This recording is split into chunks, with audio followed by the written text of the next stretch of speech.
And this is next slide, please. Thank you so much for coming tonight. We have such a fun lineup of performers.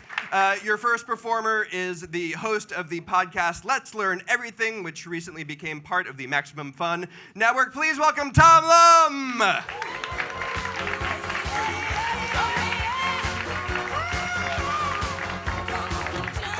Hello. Thanks so much, Reed, and thank you all for coming out. This is amazing.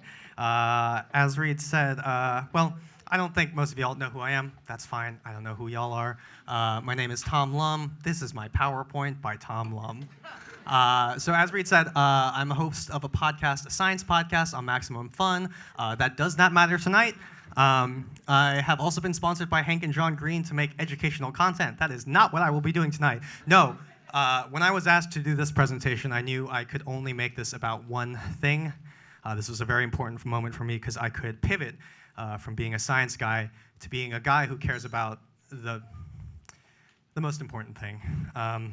Ladies and gentlemen, and fine folks of the Caveat Theater, I am Carly Rae Jepsen's #1 fan. Now I heard some laughter. That's fine. But I am still a man of science, and so I have compiled a foolproof case to convince you in case you're not convinced. And in fact, some of the evidence is already right before your eyes. Boom!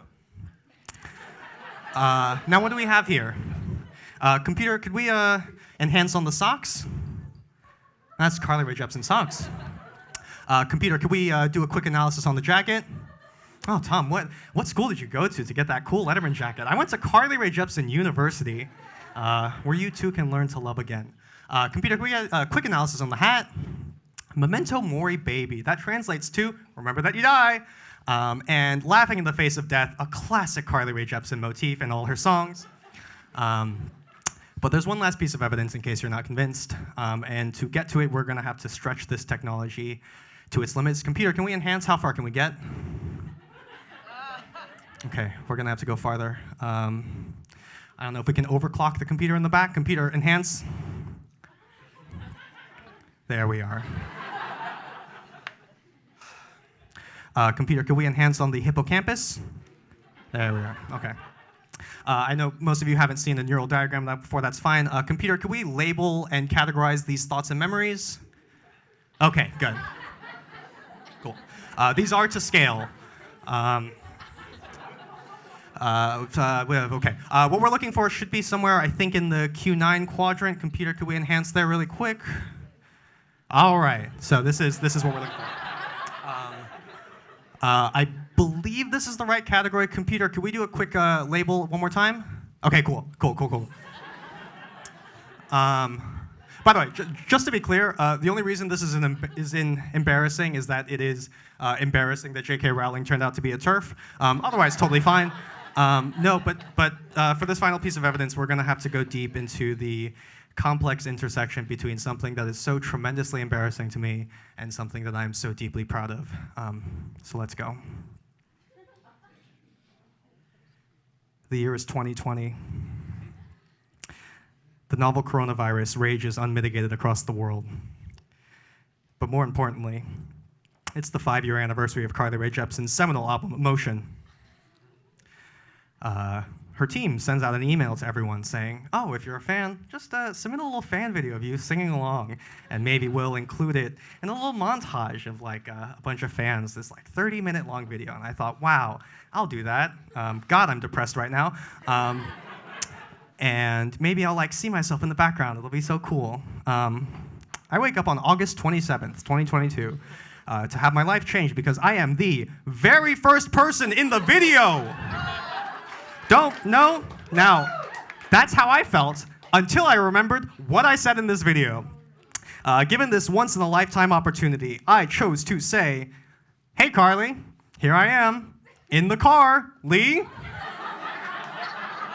This is 100% true. If you Google this, this is what you find. And I implore you to Google it because I want this to be the thing that I am remembered by.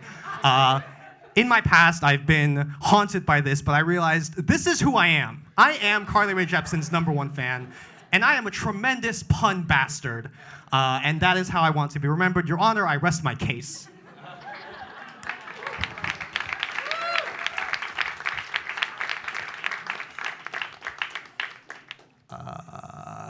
So if this was a regular comedy show, I'd have to come up with a clever transition. But because this is PowerPoint, I think we can just really quick do a little.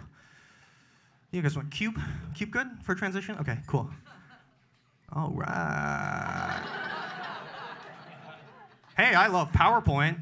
No, it's true though. I've worked at so many deeply corporate jobs in my life, and so there are some things that I genuinely love about PowerPoint.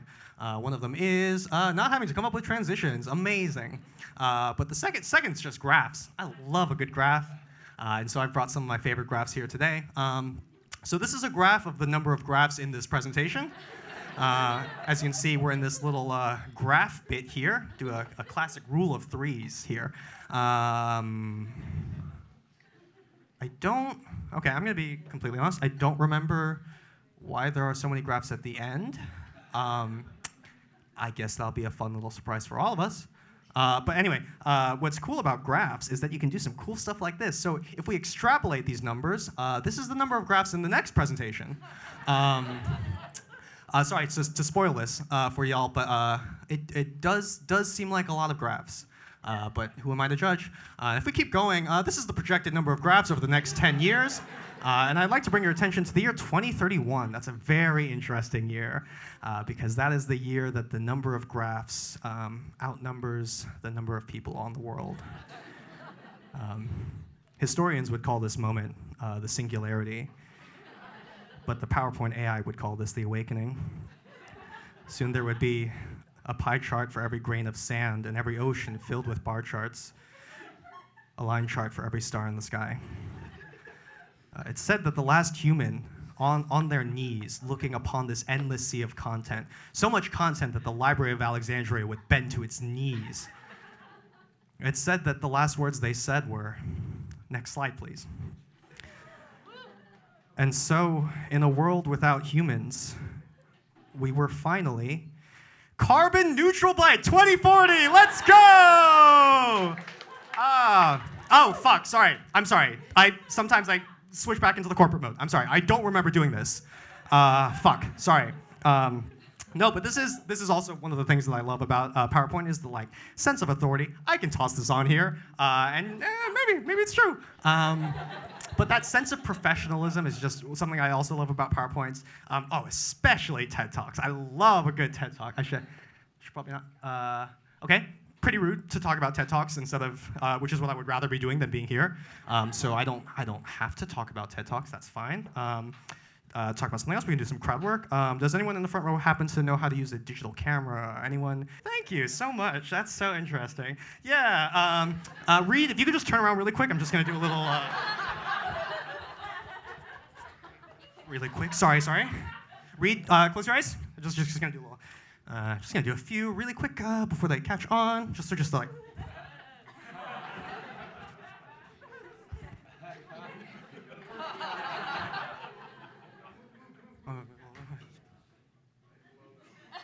Can I tell you, these were so easy to make. It's so easy to make up bullshit. You just do this. But honestly, I also want to do a quick few where they just say something deeply inflammatory, and then they pedal it back. So something like this, where it's and just one last one for good measure. I can't wait to be canceled. Thank you so much. Give him a round of applause. Here's a drink ticket if you want. Thank you very much. Reed, you can open your eyes now. No, this is great. This is so helpful because right now this is my dating profile. And it's not as convincing. Also, I do need to disclose this. This is going to be a jump scare for some of you after the whole Carly Rae Jepsen rant. But I am straight. But then you see the college and you're like, oh, okay, I see how that works. This is a true story. I went on a date with a queer writer who has written about the queer experience, and at the end of the date, they said, so you're just straight? And I said, yep. And they said, okay, give it time. So I have that to look forward to. And now, anytime I go on a heterosexual date, I make sure they sign the terms and conditions, just in case anything goes wrong. It's pretty boilerplate. So it doesn't cover water damage, but it does cover turning it off and not being able to turn it back on again. But no, actually, this is also great because this is another one of my favorite things about PowerPoint. It's not just collecting data, but or not just graphing data, but being able to collect it. So I'm just going to show you guys some dating profiles. You just let me know, like, the general vibe, how it makes you feel. Just be taking some notes. So for the profession here,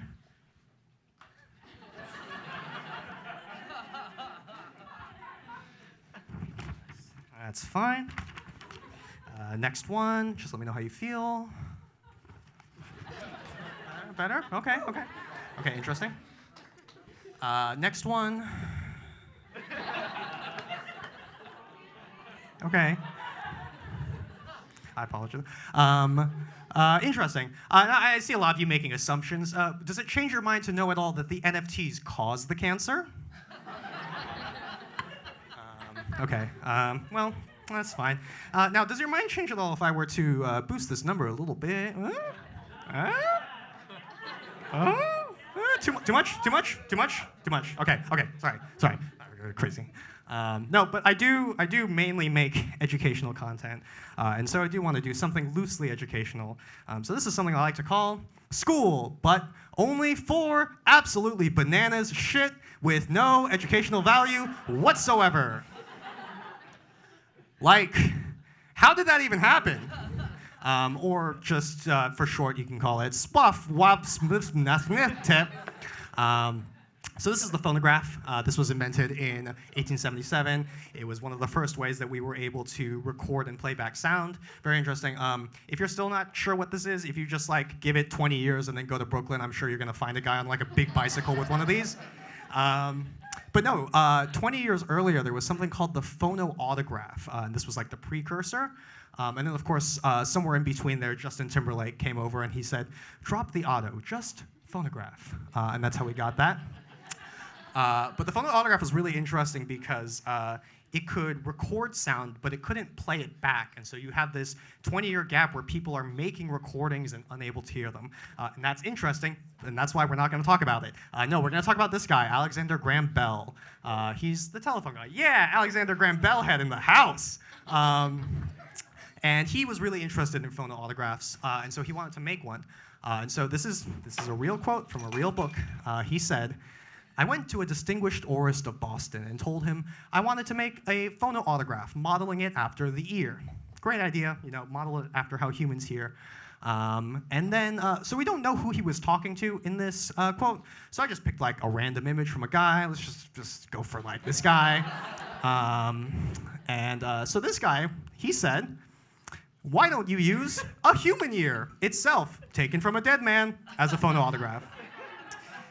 I'm so glad you asked, because frankly, I can't stop thinking of reasons why not to. To which Alexander Graham Bell said, that was quite a new idea. And I said, I shall be very glad to do that, but where can I get a dead man's ear? To which this guy replied, oh, I will get it for you. And he did. Now, I said there wasn't any educational lessons to this, but there are actually 2 lessons here. The first is, ladies, if he wanted to, he would.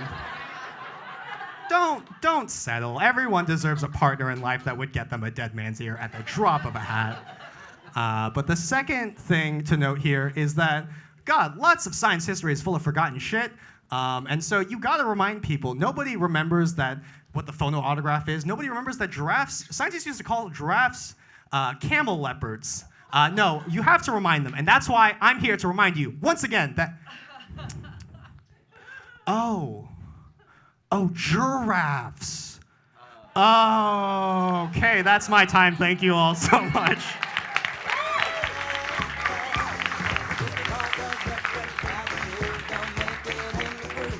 Keep it going for Tom Lum. All of the performers send me their slides before the show, and some of the jokes, I look through them. The giraffes thing, didn't get it. Now I get it. Sometimes you gotta see the slides performed.